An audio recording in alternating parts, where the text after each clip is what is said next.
Hello, everyone. My name's Dean. Let's talk crypto. So, if you are subscribed to the channel, you'll know that yesterday we talked about Bitcoin dominance and how it basically is going to plummet well into 2022, and that this is going to cause what people call an altcoin season, or basically where, because the market share, the percent market share of Bitcoin is dropping, that it's going to be redistributed to altcoins, causing altcoins to surge even while Bitcoin stagnates or rises kind of moderately. So today we're going to be looking at Bitcoin, of course, but we're also going to be looking at some altcoins that are getting ready at the time of recording to pop. Right. In altcoin season, what's important, and I hope you guys understand this, you do not want to get into the projects that have already gone. There's so many options.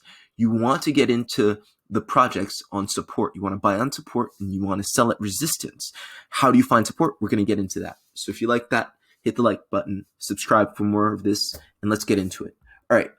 Bitcoin. What do we have? So as we were saying, this is good. Bitcoin slow and steady. Bitcoin is not going to run up, but it's not looking dangerous. It's looking very, very reliable. Why do we know that? All right, so we're on the 4-hourly chart. Again, if you're subscribed to the channel, you'll know I keep pointing to this yellow line, which is the 21 exponential moving average. And once you're hugging that line on the 4-hourly time frame and above, it's indicative of an uptrend, a strong uptrend, and you usually see projects running on this line in the bull run. So, investors have confidence in the market, in Bitcoin, because we've been holding this ever since the beginning of this uptrend in July 20th, July 21st. It's clear that we're on an upwards trend, right? And you see this chop on the 21, that's basically consolidation. That's pretty much as close to steady growth as you can get, right? It's not violent growth. It's not growth that's too fast, right? That won't last, right? Because in this space, if you're creating imbalance in one way or another, it's going to be balanced. It's going to be corrected. But because Bitcoin is moving up steadily, people don't get nervous and they have enough confidence to take their earnings and put it in other projects, especially if, they're looking for some quicker returns. All right. And I just want to point this out. You can see this trend is holding, right? Some people are like, oh, it's a rising wedge. It's bearish. Rising wedge is a bearish pattern. No, it's not a rising wedge. For it to be a rising wedge, first of all, in classical charting, you have to have multiple touch points on the wedge. So if we were, for instance, just to entertain that notion and draw a wedge, let's see, how do people draw this? It's hard for me to even see it, to be honest with you. It would have to look like this, and that's not a rising wedge. Why is it a rising wedge? Because you need multiple touch points on the wedge. You have the touch point at the pinnacle, but that's not the wedge. You need touch points, like at least two, I believe. It's in the rule book, at least 2 touch points of the wedge earlier on, before the 50% mark or before the halfway point, for it to constitute as being a wedge. So that's clearly not a wedge. Some people are just getting fanciful and maybe they don't have the best training. But you see, really respectable chartists saying this. It's clearly a rising channel, and it's holding, and it's been holding support ever since the 26th of July. So if you see Bitcoin in this channel, don't be alarmed. It'll go up, it'll go down. But as long as it doesn't break this channel, it'll hold. It should be holding the 21 daily moving average. If it clearly briefly breaks it, and if it forms a reversal pattern, you're still okay. Again, as long as you're hugging this 21 daily moving average. So that's Bitcoin. Next target, as I said yesterday, was about 5,400. How did we get to that? Really quickly, let's go into the daily, and all I did was realize that we're dealing with some pseudo cup and handle. All right. And that's a classical charting pattern. Actually, the cup starts here, not as high as up there. And so once we get to the neckline here, which is about right there at around 49, at around 49, I'd say. Yeah, I'd say 49. Once Bitcoin makes its way up to 49 for the neckline, then you'll see this take place. It'll be able to play this pattern out, which is essentially from the neckline to the base, from the point of breakout. No, we got 54. Where did we get 54? This keeps changing, and I apologize. My previous target was 54. I believe that. Here, let's figure this out once and for all. Okay, let me get rid of this. Okay, so first and foremost, the way I got 51 to 54 as the target was through Elliott wave analysis. Let's drop this really quickly. I'm doing all of this live. I hope you guys appreciate that. Like I said, tend to erase my work from the previous day, not to withhold any biases. I like to keep my analysis fresh, but still consistent. So you see I have this marker as to when I say the Bitcoin fourth Elliott wave is starting, just to remind myself as to what I've done. All right, so this is the first wave. Right, first wave of Elliott wave impulse, second wave corrective wave, third wave should come up between the 1.618 and the 2, and I had it to 54, and the way I got 54, and then the 4, it would come down to here or something like that. And the 5th, you can measure these, but I'm not going to measure the 4th and the 5th for the purposes of this webisode, so don't take that literally. All right, and how did I get to 54 is the question. I did measure a move. Oh, okay, I believe that this was the cup and handle, and this was the neckline that I saw. Okay, from here, this kind of support resistance point to here, and measuring the bottom of this should give us the 54 that I had. So from about here. All right. Okay, 54, 55. I'm getting 55 right now. 55,395. But that, which is basically the top of the limit of what you should get, according to Elliott wave analysis. All right, third wave should go to at least 618, or 1.618 of the one wave, between 1.618 and 2. So we can get anything between 50,480 and 55,468 for the third wave, thereabouts. Again, remember that you're dealing with small discrepancies because every exchange is going to be a little different. All right, so that's Bitcoin. That's what you can expect. But just expect gradual matriculation up there. It's not going to be a boom. It's going to slowly turn old support into old resistance into new support. And that is it. Now, because it's alt season, let's look at some altcoins. These are the altcoins that are going to pop soon. And again, at the time of recording, this is true. However, you always look at the chart before you enter a trade, please. If you want an easy fix, again, just look at the 21 daily moving average or exponential moving average on the 4-hourly chart and buy it when you get there or thereabouts. Okay, this is shiba-inu. Shiba-inu we had in a bull pennant, as I drew out here, and if we go on the daily, I like to look at bull pennant breakouts on the daily. We haven't yet broken out, but we're about to break out of this bull pennant, all right? And so it is imminent. The breakout is imminent. Now, the measured move of the bull pennant, as you know, is going to be the flagpole. And from the point of breakout, so if it breaks out today, that would give us a measured move of 0.000040 thereabouts. And I think I did get that one yesterday.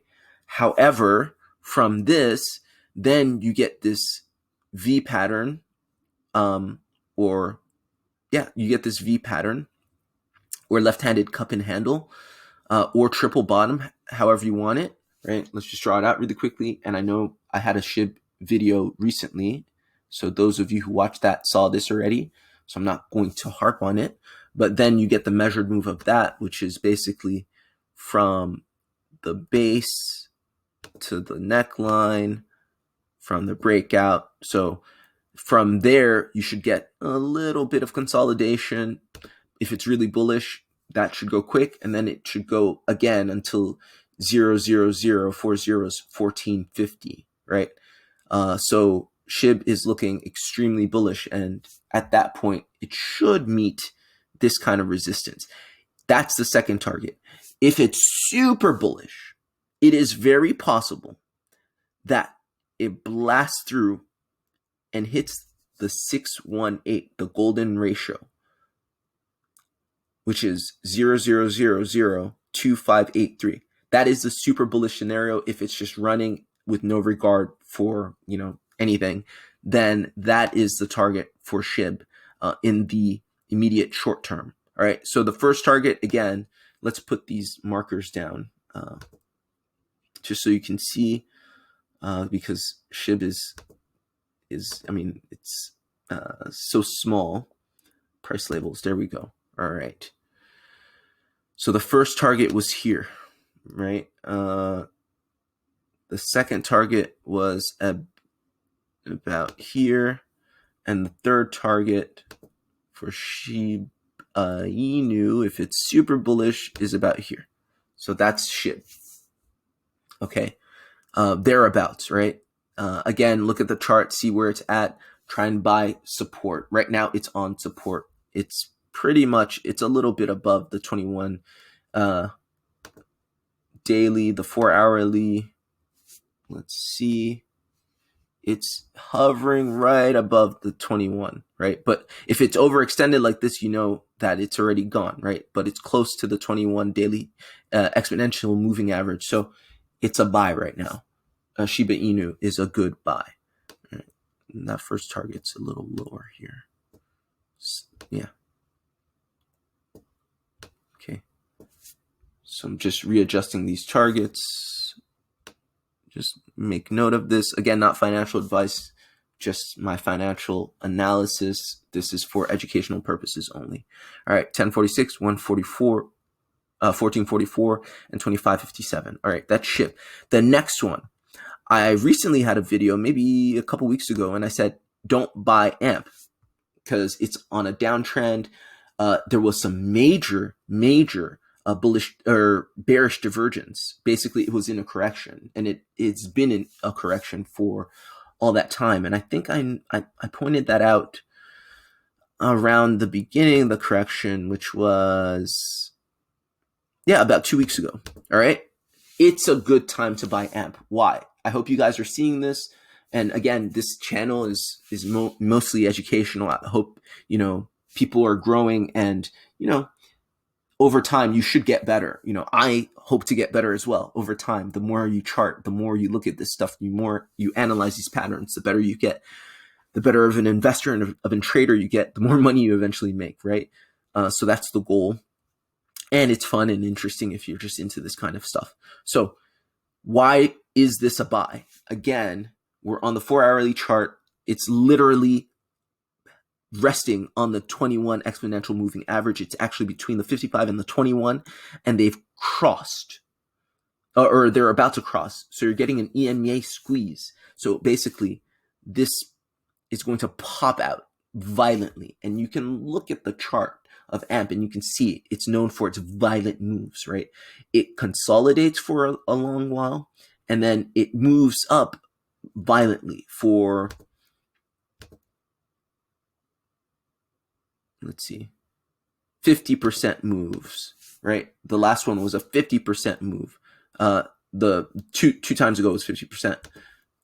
Last time was, again, 50%, right? So I would expect at least a 50% move to the upside for AMP, right? And what's the target? If you take this bull flag, because it looks like a bull pennant rather,